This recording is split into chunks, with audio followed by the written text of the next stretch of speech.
मंथन news Maharashtra. पुण्यात मोठी दुर्घटना झाल्याचं समोर येत आहे। पुण्यातील बावधन बुद्रुक परिसरात आज सकाळी एक हेलिकॉप्टर कोसळल्याची घटना घडली असून या दुर्घटनेत तिघांचा मृत्यू झाल्याची माहिती समोर येत आहे।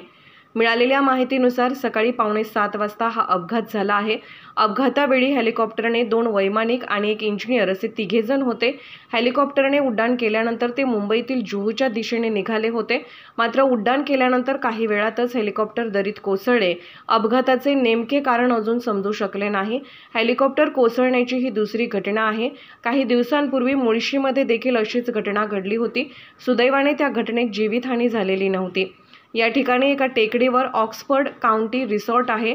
येथील हेलिपॅडवरून आज सकाळी या हेलिकॉप्टरने उड्डाण केले होते। मात्र हा भाग डोंगराळ असल्याने या ठिकाणी दाट धुके होते, त्यामुळे हेलिकॉप्टरचा अपघात झाल्याचे सांगितले जाते आहे। अपघात झाल्यानंतर हेलिकॉप्टरने लगेच पेट घेतला आणि त्यामध्ये तिघांचा जागीच मृत्यू झाला।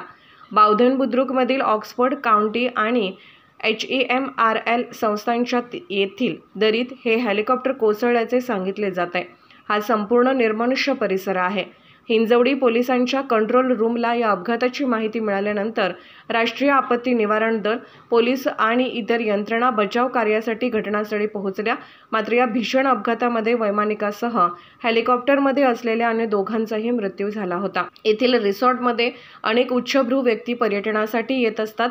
त्यांना थेट रिसॉर्टमध्ये येण्यासाठी हेलिपॅड उभारण्यात आले आहे। हे रिसॉर्ट मुळशीपासून काही अंतरावर आहे।